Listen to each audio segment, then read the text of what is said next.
never been done before. We the people tell the government what to do. It doesn't tell us. We the people are the driver. The government is the car. And we decide where it should go and by what route to do. We the people are free.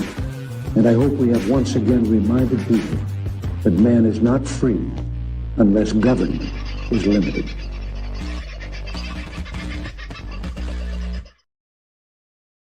Well, oh, there I am, hiding around in the corner. How are you, folks? Hope you've had a bloody good weekend, and Monday hasn't treated you too badly. It's been an interesting one for me. I have had a head full of numbers today, which I was going to try and talk about tonight, but in the last 45 minutes or so, I've discovered I do not understand it well enough to really go through it with you. So I am going to share some links a little later on to a couple of other shows.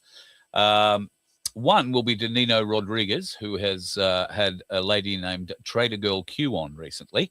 When I say recently, in the last 12 hours or so. Now, Trader Girl Q being the operative here, has an awful lot to say, and her numerology is,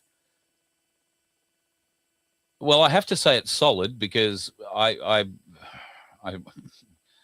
don't know much about numerology, and you know me and numbers. So I can't say it's all crap. She makes an awful lot of sense, in fact, when you look at how these numbers add up and what these things sort of total up to. But I've got to say, pretty full on. So I will pass those on a little later on, and we will talk a little further about it. To kick it off tonight, though, I thought I would introduce you to a couple of furry members of what could be your family. You remember Andrew in Lightning Ridge? I told you he's got 9 puppies, but I think there's now only 8, but 9 puppies up for grabs. This is Mum. Get a bit of a look at Mum. This is Dad. And Dad's a bit of a guard dog, so that's why he's got a frown on his face, but you know the puppies will be well brought up. Anyway, you want to have a look at the puppies? Now, I'm going to call them backwards here from 9 to 1. So if you like one and you want to reach out to Andrew, who might be in the chat already, I don't know if he's already popped in, then you got to say I like number 9. I've got to tell you, I think number 1 is the one that's sold, and when we get to number 1, you might see why. This one here, though, is number 9. Terribly cute. Terribly cute. This one is number 8. Also exceptionally cute. This one is number 7. I should know whether they're male or female, but I can't actually remember. This one is number 6, almost all white. This one is number 5. I like that sort of grey colouring, and the eyes are beautiful. This one's number 4. And number 3, how cute's that one? Number 2, I like the brown too, very chocolatey. And finally here, number 1. So I think actually, I tell a lie, number 1 isn't the one that's sold. I think it's number 9. That one, yeah. May not be sold, might just be staying with Dad. I've got a funny feeling. So if you are interested, 1 through 8 still up for grabs. And Andrew has suggested that anyone that wants one of those puppies, he'll make a donation to the Voice of Freedom from every pup that's sold. So that's very generous of him. So if you're out for a puppy that will grow into a sizable dog and will look after your house if you want it to, training. Train your dogs. If you're going to get a dog, remember, you got to train them. Like these 2 deaf ones at my feet. They're always come in 2s. I may even get a 3rd out. Anyway, my 2 deaf dogs here are shedding hair, and that's why I'm sneezing. Yes, you've had dinner. Lie down. It's all good. We shouldn't get any moans out of or barking out of any of them, at least for a little while. Okay, shall we kick off? I want to go back to the thing that we put up here at the front. The unvaxxed were ridiculed, mocked, excluded, stunned, shunned, alienated, laughed at, derided, and scorned by the indoctrinated masses. But for some reason, we never yielded or relented, and that reason is because we were right all along and knew it. 100%. We knew it in our heart, we knew it in our soul. And that is an important a really, really important distinction to make. We felt it in our soul. Many of those people who didn't feel it at all anywhere, I hesitate to say they are soulless, but they are deeply out of touch with their soul, if indeed they still possess one. Now, I heard some stuff over the weekend. Some former radio colleagues were still playing the game, apparently, of trying to hack me down. And look, ordinarily, I would not give a shit. But there has been such open disclosure in the last week alone regarding Convid that those of you on my Facebook page may have seen. I've made a few direct statements. And I wish these people no ill will, no harm. I feel pity for them more than anything else, because a lot of them know not what they have done. They have been, for a variety of reasons, which we've spoken about on many occasions. Everybody was affected by, oh, I've got a mortgage. Oh, I've got a family to feed. Oh, I've got this. Oh, I've got that. For every person I've heard that excuse used from, I have at least another person with a matching story who said, well, I walked. I refused it. And I have a family. I had a mortgage. I have kids that need feeding and all that sort of stuff too. So for these people to suggest that that's going to be enough, oh, look, it was my job, I had to do it. I'm afraid for many people, it's not going to be. I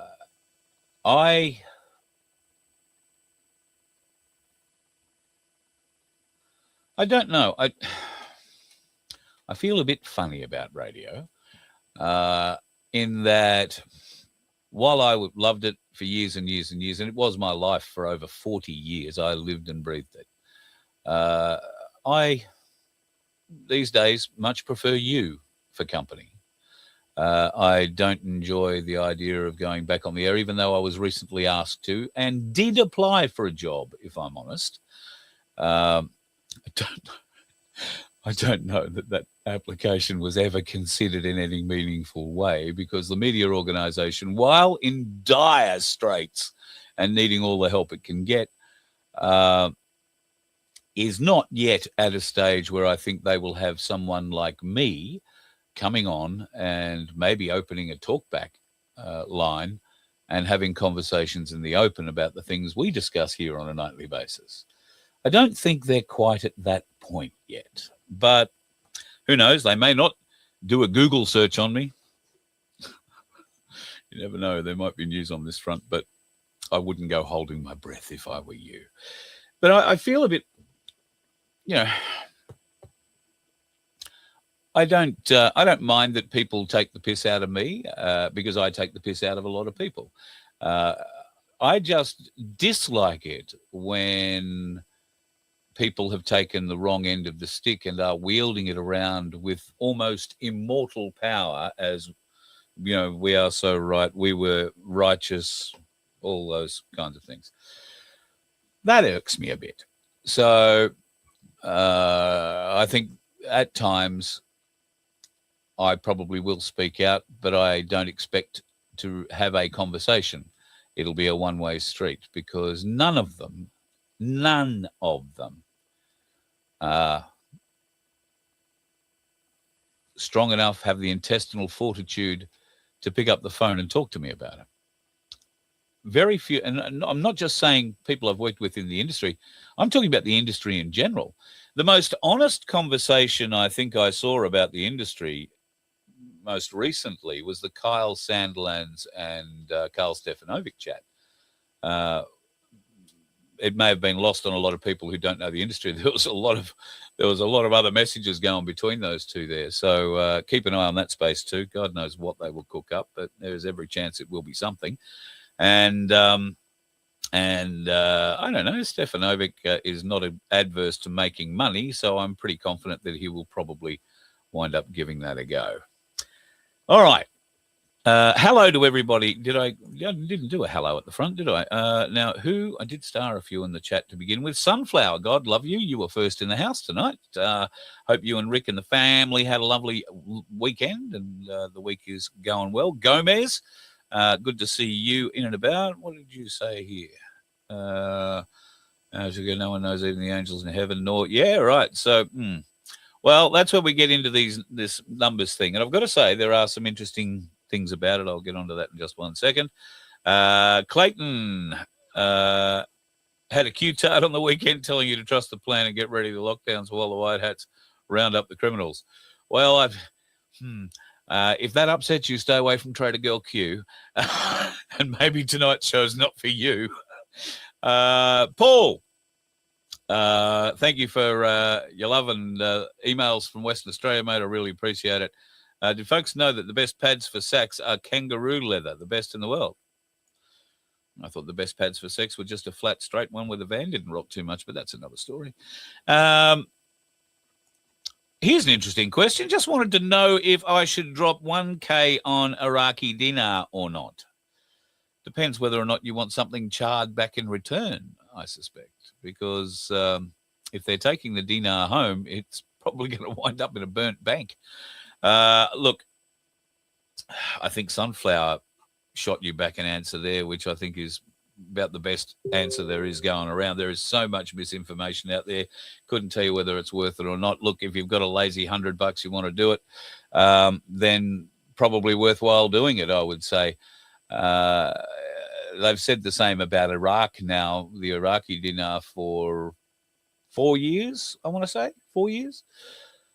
We've also heard various other things, the Vietnamese dong in the revaluation, the Zim, of course, the Zimbabwean dollar, of which many of us possess million or multiple $1 million notes, or even a $1 trillion note. I know somebody has. They were able to buy like a chair with that, only a small wooden chair, nothing with padding, but yeah. At any rate, don't hold on to your Zim note too much anymore, because they've changed their currency in Zimbabwe, and you had a very limited time to hand in your Zim notes and get the new Zim exchanged for it, and we are well past that date now, so you won't be getting any of that. I'm very sorry. Toxic's got a much better idea to do with your lazy $100, and that's give it to the donkey sanctuary. Could not agree more, Toxic. Well done, that man, well done. Is there a chance I could contact Guru and check on his health, please? Look, Jenny, yes. I've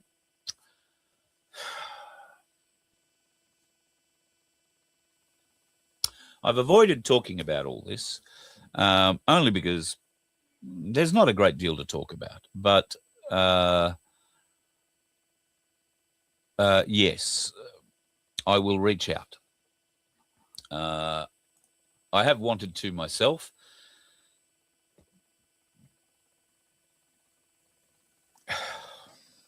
The last time I reached out to Dave, I did so very genuinely.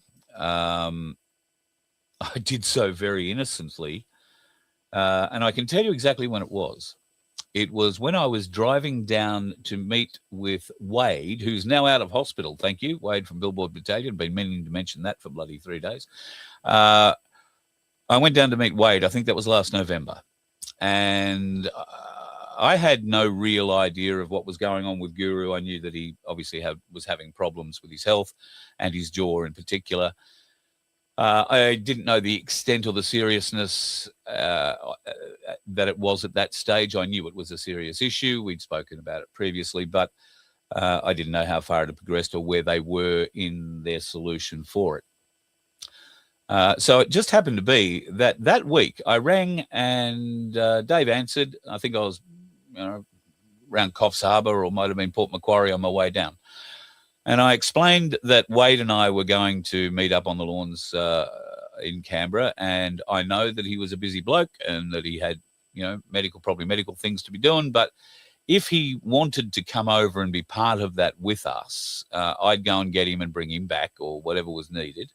And he explained that he had a few medical appointments on and couldn't make it.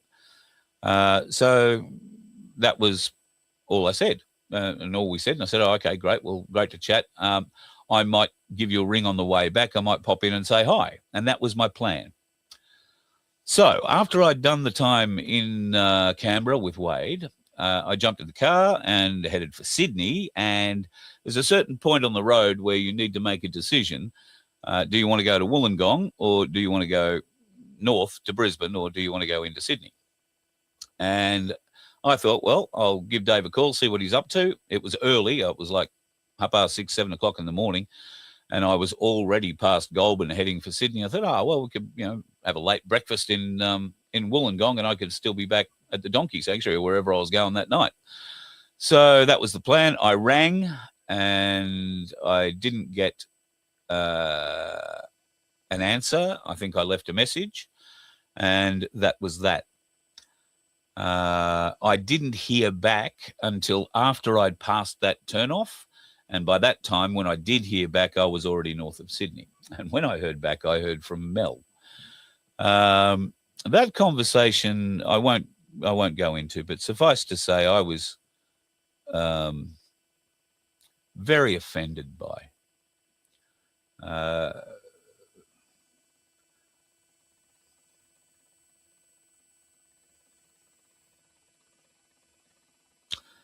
I think I'll leave it at that. I don't think I need to go into the reasons of the offence or why I might be feeling that way. But she had the wrong end of the stick completely. She was accusing me of something that I don't believe I did. And if I did, it was a slip of the tongue, because it was all about him being in hospital. I had no idea that he was in hospital. Evidence the fact I was prepared to drive to Wollongong to go and see him that day.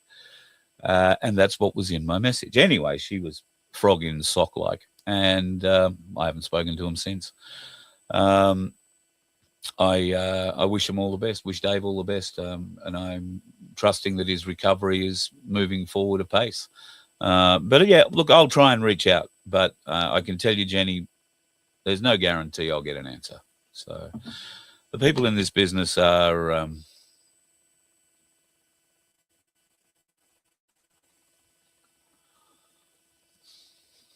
I think I would be, and I'm not putting just Mel and Guru into this bucket, but I would say there are many people in this fight that are fair weather friends. And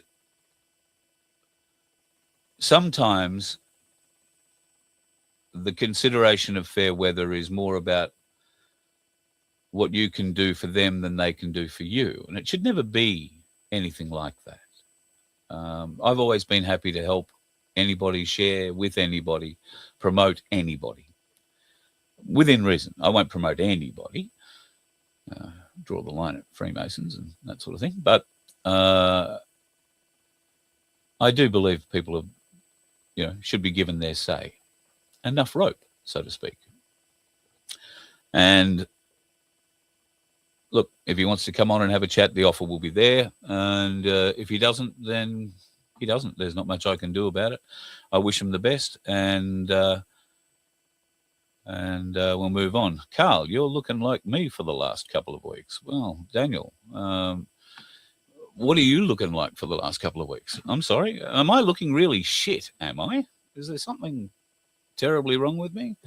There might be something wrong with the lights. I mean, but I'm feeling pretty healthy, thanks. Crunch, I wouldn't say Mel's burnt the bridge. I mean, I could care less about talking to Mel ever again, but not burnt the bridge with Guru. No, not by a long shot.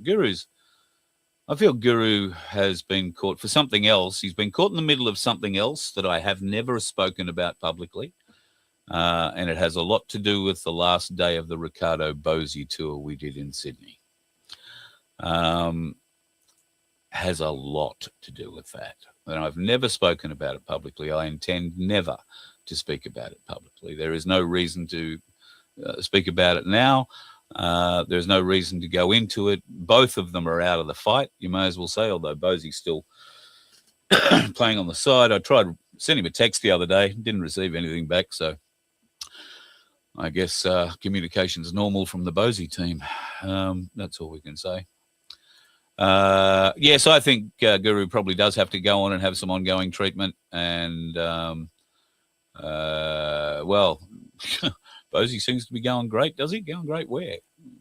I mean, anyway, I'm not going to go and criticise him. We're all doing as he says, we're all climbing the hill from different directions. And some of us will get to the top and we'll meet up there. I'm very happy for that. I have offered an olive branch to Bosie, but I don't think he wants it. Yeah, that would be my problem.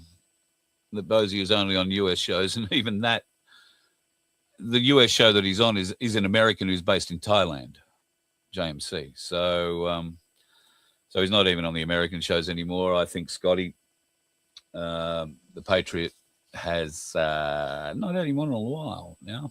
Don't know why that would be.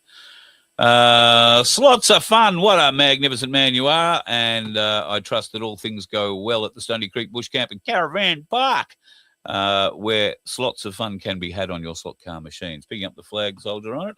Very cool. Thanks, Paul. Yeah, Bosie does tend to look after Bosie. Always has, always will. And look, he has a lot on his plate. He has to look after Rhiannon, and I'm sure, that has a toll. I mean, that he's a very dedicated man, loves her to bits, and is out of bed at 3 o'clock in the morning to go pumping iron for 4 hours before he has some onions and rice for breakfast, and then carries her down from wherever she's sleeping and feeds her whatever he's got left over, I guess. And it is a guess because they don't tell us, they don't talk to us, they don't communicate. Just saying. Speaking of communications, by jingoes, there's been some interesting ones floating around. This one, apparently, Europe is under complete, total, merciless invasion and named the United Kingdom as suspect number one for creating it. Now, Trump has a plan. He's going to launch, apparently, a Western Survival Pact. Countries that sign must slam borders shut, deport en masse, and defend their culture to the death. I haven't seen this on Truth Social, just between you and me. Those who refuse to stand alone against the wave, the first one that must sign is the United Kingdom, or it all sinks. Western civilization just received its ultimatum, the choice of survival or surrender. So, interestingly, this map popped up shortly after that. Now, this map has been created by some people. It's called the replacement clock, and it works on historic and current and predicted or foreshadowed, foretold, for whatever, immigration numbers. Now, you're currently looking at the map of Australia in 1950. If you look into the bottom, I don't know, you can't see that. 8 million people lived in Australia then. 8 million people. But this is going to go right through to the year 2100. Have a bit of a look at what happens to Australia and when. So here we go. Through 1960, through 1980, we're at 14, 15, 16 million people, 20 million. In about 2012, we started changing colour, and more rapidly. As we progress toward the end of this century, Australia goes from a predominantly white nation to a nation that is, well, not predominantly white. Now, this is based on current figures. But what if we look at the world? So if we drag back to 1950 and play it all through again, have a look at what's going on. Argentina already, America, clearly Alaska. Watch Europe. And that starts to change colour from 2022 and gets darker and darker and darker and darker all the way through, including Russia. Now, this is called the replacement clock. You can get it at replacementclock.org. And it might be something you would consider having a little bit of a look at if it takes your fancy. something that took my fancy, and I wish I could have got to it, was a speech the other night in Tingalpa by this man. This is Jaden Beale. Now, Jaden Beale is, and I didn't know this until this speech, Jaden Beale is, or at least was, I think still is, a government solicitor, a junior one when he started out, but he has progressed, and in his spare time, he has filed a case, probably what has been described as potentially the most important case in the world right now. It's a human rights case against the Queensland government and what they did during COVID. Now, I'm posting the link into the chat now. I urge you, after the show tonight, go and listen to Jaden's speech. It's a bit over half an hour, I think 40 minutes long. Now, what he does in this speech is outline exactly where he started, how he started, just how junior he is or was in the whole rank of things.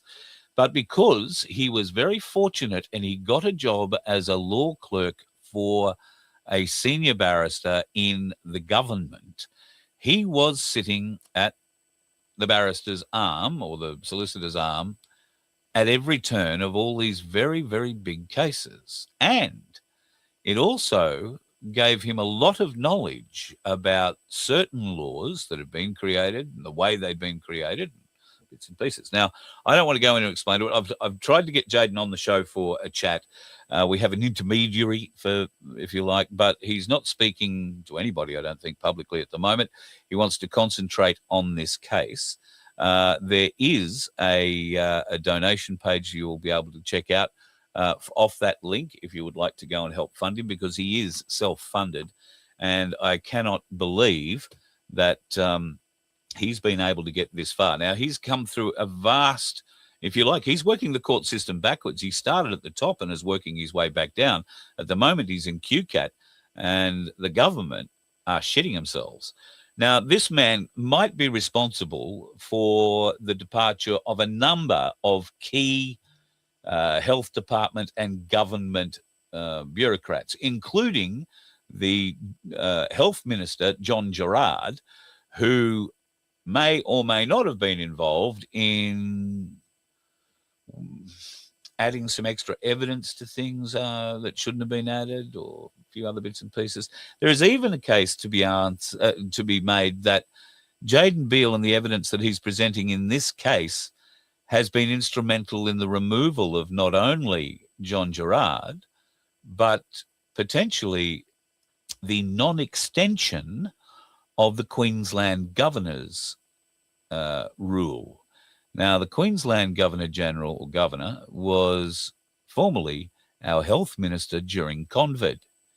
A horrible piece of work. And one can only hope that she too, along with Anastasia Pluckaduck, will be brought to court. Justice, I think, is a better way of saying that. Fingers crossed. Speaking of justice, this came across my face today, and I've got to say, initially I was a bit excited. Classified briefing, Operation Mass Arrest, Level 10 clearance, all the right words.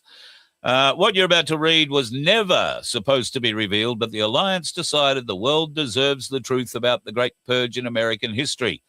The deep state is being completely dismantled. Mass arrests are happening right now. Now, August the 2nd, it's stating at 06:15 Eastern Time, Pentagon War Room, President Trump, Joint Chiefs of Staff, Space Force, FBI, CIA, NSA, military intelligence, and 12 allied nations got together the moment that changed everything. Trump, and this is key, Trump just signed Executive Order 2848-Mass-Arrest. This order officially authorizes the arrest of 47,382 deep state operatives across the United States government. The fake news media is completely silent because they know what this means for the cabal's power structure. Here's what's happening right now. Military intelligence just presented Trump with undeniable evidence of treason, corruption, and crimes against humanity. The arrests are happening simultaneously across all federal agencies. FBI, 3,847 operatives arrested, CIA 2,934, the State Department 1,847, 4,283 in the Pentagon, 1,200, just under 1,300 in the Treasury Department, just under 3,000 in the Justice Department, and Congress, 847 politicians arrested. The deep state is collapsing in real time. The declassification will shock the world. Trump has just authorized the immediate declassification of 2.4 million classified documents. These documents contain evidence of election fraud spanning 20 years, proof of CIA involvement in assassinations, FBI cover-ups of terrorism, State Department funding of terrorist organizations, Pentagon black budget operations, Treasury Department money laundering, and congressional corruption networks. It does sound really cool, I've got to admit. Well, how do you create an executive order? Well, here's how. They are consecutive, and you can see here that the executive order list down to Joe Biden, I think Joe Biden's last executive order was 14,005. Now, this is kind of important when you go back here and it says that he signed an executive order. Is it that one or is it the next one? Executive order 2848 mass arrest. That isn't an executive order number. Okay, if it was an executive order, it would be 14,000 and something. I'm not exactly sure where he's up to because I don't follow him every day, but you can actually go to the White House website and look up the executive orders. They are posted usually within 24 hours of him signing them, but signing them and presenting them publicly can be a different thing. So they're not all, well, once they're announced publicly, they will be on the website. That's probably the easiest way of describing that. So how much of that do we actually believe? Well, we want to believe bloody all of it. How much do you realistically want to believe? Well, I would urge you to maybe consider going and having a listen to those two podcasts that I'm going to point you to a little later on in the show, and consider the numerology, consider everything that Trader Girl Q is saying. And you won't have to consider it for long, because with the date timeline, we are sitting right now where we are supposedly about to be seeing some pretty amazing things. Like, now, I'm not sure how much of this you can take literally or how much of it is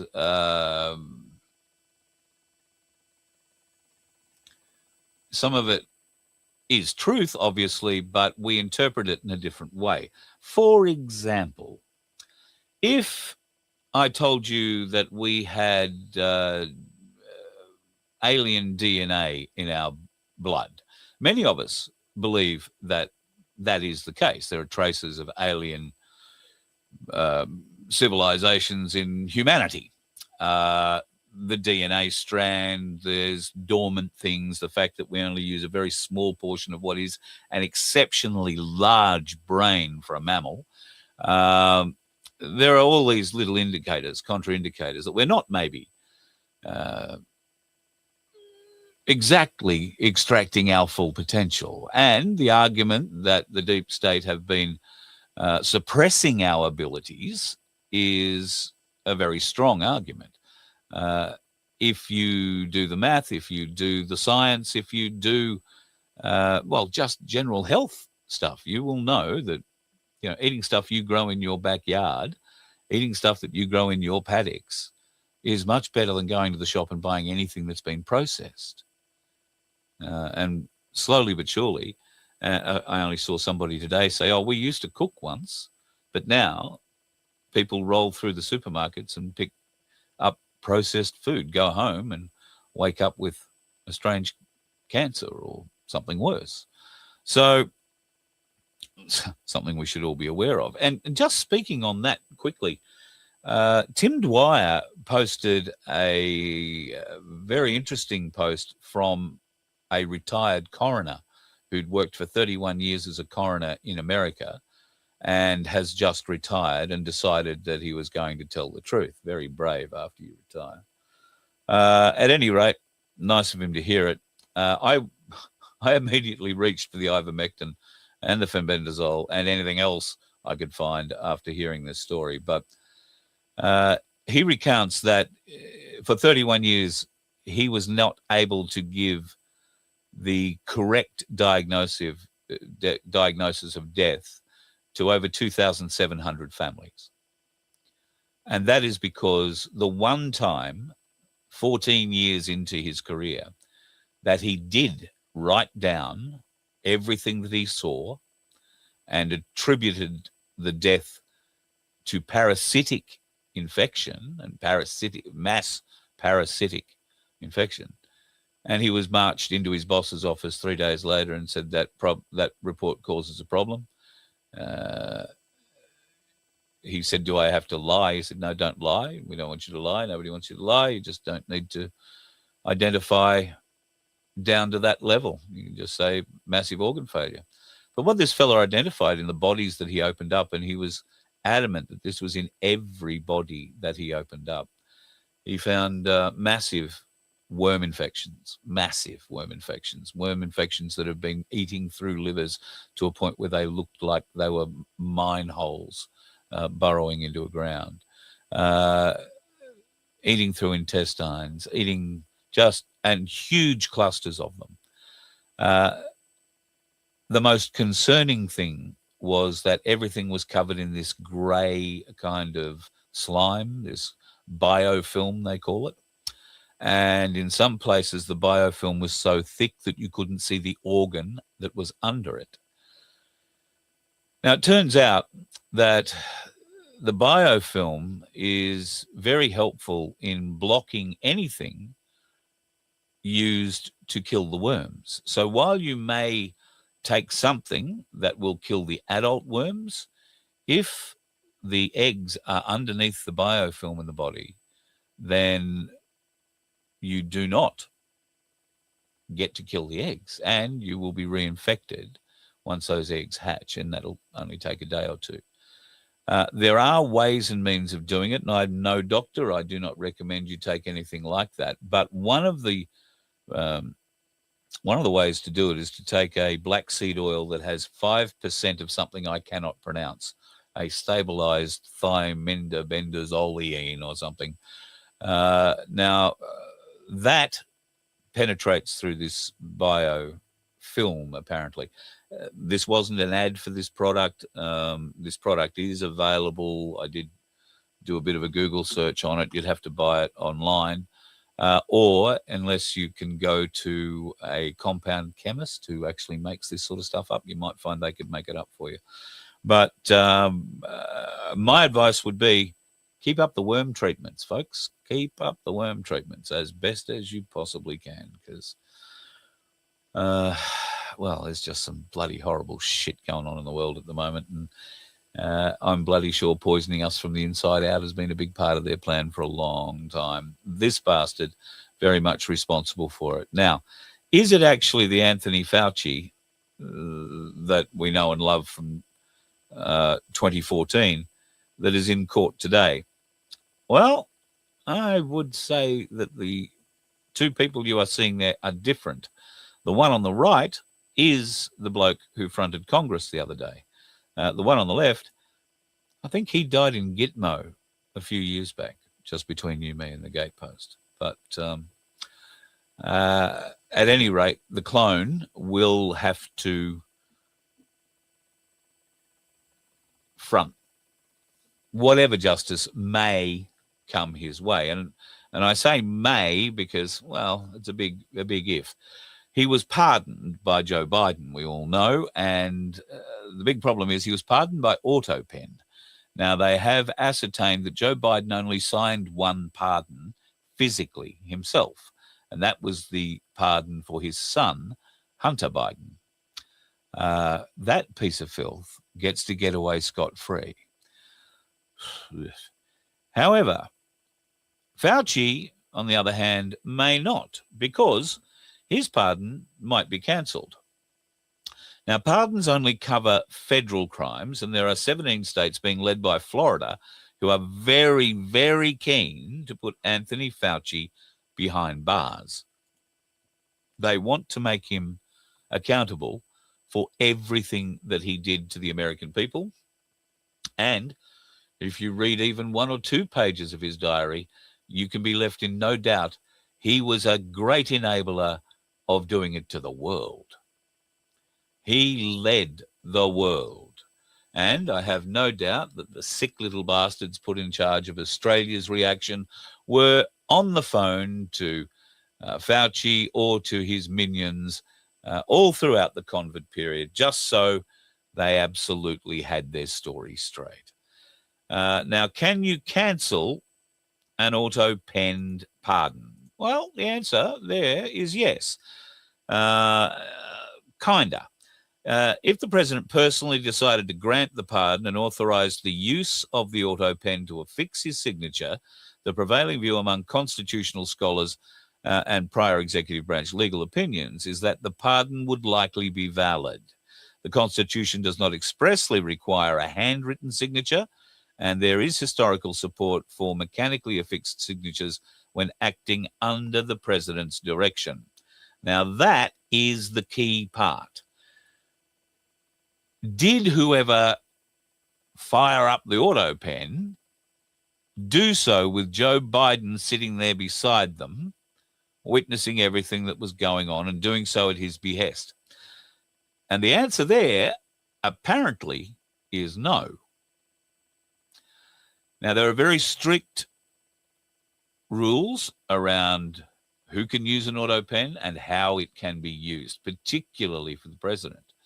And Donald Trump came out late last week when a lot of this evidence was being released and dared, can I say dared, Joe Biden to poke his sneaky little head out and say he didn't do it, or that he did do it, beg your pardon. Any document signed by Sleepy Joe Biden with the auto pen, which was approximately 92% of them, is hereby terminated and of no further force or effect. The auto pen is not allowed to be used if approval is not specifically given by the President of the United States. The radical left lunatics circling Biden around the beautiful Resolute desk in the Oval Office took the presidency away from him. I am hereby cancelling all executive orders and anything else that was not directly signed by crooked Joe Biden, because the people who operated the auto pen did so illegally. Joe Biden was not involved in the auto pen process, and if he says he was, he will be brought up on charges of perjury. Thank you for your attention to this matter. How could they bring him up on charges of perjury? Well, usually something as important as an executive order or something like that, a pardon is signed in the Oval Office on the Resolute desk, surrounded by both media and internal cameras. Now, if someone had access to those files, and believe you me, all of those video files of everybody who walks into that office would be kept from the date they were taken for eternity, I suspect, so that you could go back through and identify to the second who, where, and when executive orders were signed by the auto pen, or in fact weren't. So watch this space. It's about to get very interesting, and I think the Democrats, well, the whole cabal are certainly in a lot of shit at the moment. They everything is falling down around them, and the UK is a tinderbox about ready to explode. So maybe the comet. Did I mention the comets yet? Right. Some of the things we're talking about, the comets. Through a lot of numerology, which I'll let Trader Girl Q explain to you in her podcasts. The UK are very important to what's going forward, mainly because they were very important to what's already happened. Now, for those unsuspecting and believers of world history, the British are using a plan that they played out a couple of hundred years ago against the French Revolution and won. They destroyed the French from within and won the war, so to speak. Now, the UK elites are trying to do exactly the same thing now in the United States. Only this time, they are not able to use to great effect all of the tools that have worked so well for them for the last 200 years. Well, they can still use the tools. It's just that the tools are no longer effective now that so many people have been woken up to them. And more are waking up every day. One of the big tools that's being used at the moment is pressure on the US dollar. And one of the great, I think, confusing issues for many people is why Donald Trump is pushing back against it. Because there is a very clear and has had a very clear stated goal for a long time to make whatever US dollar the strongest in the world. And that could be a US digital token, USDT. It's already in operation. It's already extremely secure. And with what promises to be coming, the revelations coming our way, and potentially the rapture, amongst many other things, I think that Donald Trump is giving us a pathway to follow. It's going to be a difficult pathway to follow, and many of us are going to get dragged kicking and screaming along to certain parts of it, I think. But right now, I believe Trump will be making some pretty big revelations. If it's not Trump, it'll be someone bigger in the next few days. And if it doesn't happen, then it doesn't happen. It's been dates in this whole mess, what they are. However, there is absolutely no denying that around the world, drastic changes are taking place. Prophecies, biblical style prophecies, appear to be coming alive in the modern world. I was having a conversation, I think it was with Wapva today, who came up with an interesting hypothesis about the 4 dark angels over the earth. They could be 4 volcanoes.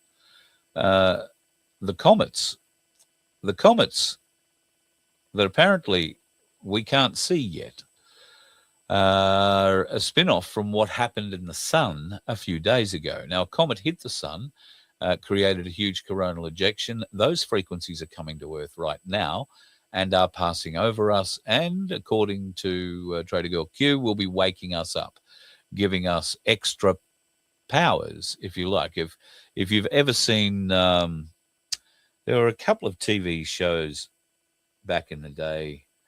What were they called? One of them, I think, was called Heroes, where young kids woke up with new powers and they went around saving people. And there was another one too. I can't quite remember what that was. There was also an interesting show that tried to educate us about quantum physics called Quantum Leap. And somebody suggested to me the other day that it might be worthwhile going back and looking at some of those old Quantum Leap episodes to glean some of the truth that was being put forward to us. And I thought, not a bad idea, considering that there are many, many truths being put forward to us, but how do we correlate them? How do we gain confidence that they are true? Well, what is a coincidence, and how many coincidences do you need before you start seeing, well, it might be a pattern, not a coincidence? So there is a movie director called Roland Emmerich. You've probably, unless you're into movies, have probably never heard of him. Now, he's directed 3 movies that I have enjoyed multiple times. but I never, ever knew his name. And yet, those three movies are pretty integral to a lot of the Q story and what we say. The three movies are Independence Day, 2012, and the final kicker for me is Moonfall. If you haven't seen Moonfall, folks, go and look at Moonfall. It just resonates in more ways than one. You'll get the joke if you watch the movie. At any rate, all of this is due to happen, of course, over the next 24 hours, according to Trader Girl Q. The two comets, which are spin-offs from what's coming from the sun, are going to be taking down American. This is very American focused. It will be taking down something in the east and in the west. In the east, it will be the Statue of Liberty, Lady Columbia, as she is known. Or was known. Now, Columbia is also code for the CIA, and the CIA have been running Columbia missions. Of course, Washington was in the District of Columbia. It was a Colombian state before it all changed back in the day. So all of that's changing. And the Mayan calendar is linked into all of this. Now, I know the Mayan calendar ended on the 21st of December, 2012, and we're all still here. However, I don't think I'm alone in saying that there are a number of awakened people who have noticed a great shift in the world since 2012, almost like there has been a change of direction on our timeline. Now, Trader Girl Q goes into explaining how 13 years, 7 days, 11 hours, or did I mix those last two up, later is the actual end of the Mayan calendar. Now, that would put it on the 1st of August. We're now 3rd of August? 3rd of August. Date timeline doesn't quite match up. And I'm pretty confident that both the Statue of Liberty and on the West Coast, the Golden Gate Bridge are still standing. Now, comets hitting the Earth, well, that's one thing. Not seeing the comets coming, given all the space stuff we've got, that's another thing to try and swallow. However, I got to thinking about it. How would you distinguish? Well, no, let's think about it. If a comet were to hit the Golden Gate Bridge, destroys the bridge, obviously, very large tsunami, washes away, if not all, then most of Oakland, probably all of San Francisco, the El Alameda Naval Base would be gone. It would potentially trigger movement in the San Andreas Fault because a deep earth impact like that would shake up California's coastline a bit, you would think. It would flash steam, just flash incinerate everything. And the water, of course, would turn to steam, which would have an effect of rain or cloud or whatever for quite some time. I don't know that many people in the area would live to see it. The damage to America, huge. To the world, probably pretty significant, like really significant. Lots of world losses. Now, if they get another comet on the same day, and this is the word being used, comet, and it hits the Statue of Liberty, well, good night, New York. Good night, New Jersey. Good night, probably Philadelphia. And I don't know that part of the world very well, but a lot of the Eastern Seaboard. Good night, goodbye. Millions upon millions upon millions of dead. That's going to make a hell of a cleanup operation. Oh, but then there's the vanishing. I'm getting ahead of myself. So, I'm struggling with two invisible comets coming and destroying two different sides of the US continent. However, how would you distinguish if you weren't actually up looking in the sky directly where this thing was coming from? And even then, I don't think you could tell the difference because you wouldn't know what you were looking at. None of us have ever seen a comet coming in, have we?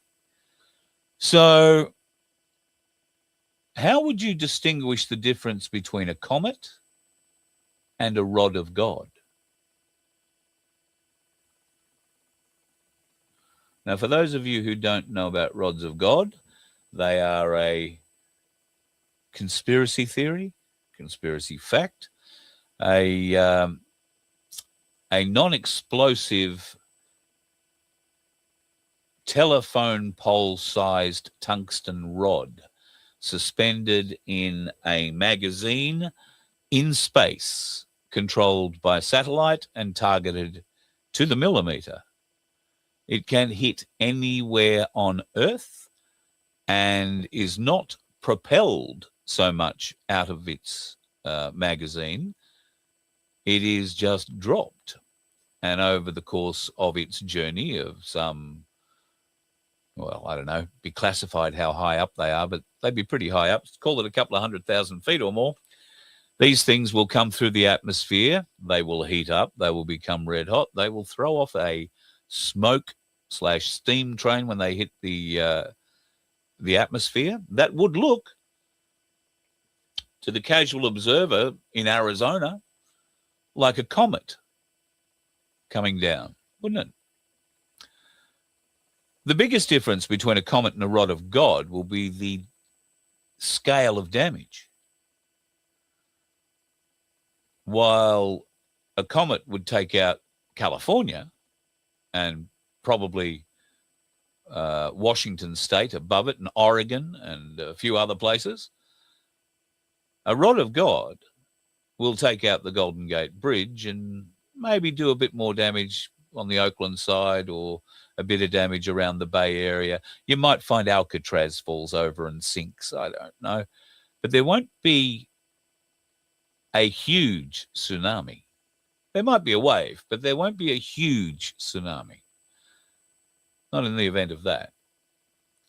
But how would you tell the difference between a rod of God and a comet? So I urge you folks, if you have time, go and check out Trader Girl Q. Now, I'm going to just copy. I'm not going to talk about the vanishings because it's just, it's above my pay grade. I don't understand it yet. I may do a little bit more investigations into it. But Trader Girl Q is on Rumble. So if you've never been to Rumble before, you're up for a bit of an experience. I've just posted the link to that in the chat. Now, that is I think that's a fairly long one from memory, but many of you will be familiar with Nino Rodriguez, the former boxer. He's, for many people, very difficult to listen to. Very. But he is nothing if not a very dedicated US patriot and very happy to give everybody, like I am, their fair say. And he had her on today. So that show lasted about half an hour or so, and she talks about a lot of that in there. I'm just posting the link to that up in the chat now too. So you've got a couple of things there you can choose to go and have a listen to or not. If you are any good at numerology, can you check her figures for me, please? Because I don't understand it. It's, I mean, I tried today. I really tried. But to understand how all that works and to draw the lines of association, I just don't have that kind of attention deficit disorder or focus or autism or whatever it is that we have to do that. I don't have that kind. I wish I did, because my Lord, spectacular. Okay, well, what have we done? Oh, look, we've gone an hour. Do I have anything else left to show you? I probably do, but is it worthwhile? Well, I thought this was nice. I thought this was Singo for a minute, but it turns out it's Bruce Springsteen. What the hell has happened to Bruce Springsteen? Looks like Bugs Bunny there, or his teeth are just about to fall out. Anyway, he's still tracking around America, bitching about Donald Trump. Good on him. And, of course, the latest news about top donations to the ALP. Get a screenshot of that lot. I was going to talk out a lot about it, but all you need to know is that the sick bastards in Labor who give their mates at the CFMEU millions upon millions upon millions of dollars, well, we found out why, because the sick bastards at the CFMEU give it all back again. Thank you very much. We do so care for you like you care for us, you bastards. All right, folks, have yourself a good night and be safe if you are going out to do loud, outrageous things tonight, or at least on the roads tomorrow. There are dickheads out there, and very, very recently, they were just parked at the end of my street doing donuts. I've put a little camera down there now. We'll be able to show you some of that dickhead round work next time they pop around. Have a good night. You let one ant stand up to us, then they all might stand up. Those puny little ants outnumber us 100 to 1. And if they ever figure that out, there goes our way of life. It's not about food. It's about keeping those ants in line. That's why we're going back. Does anybody else want to stay? Let's rock!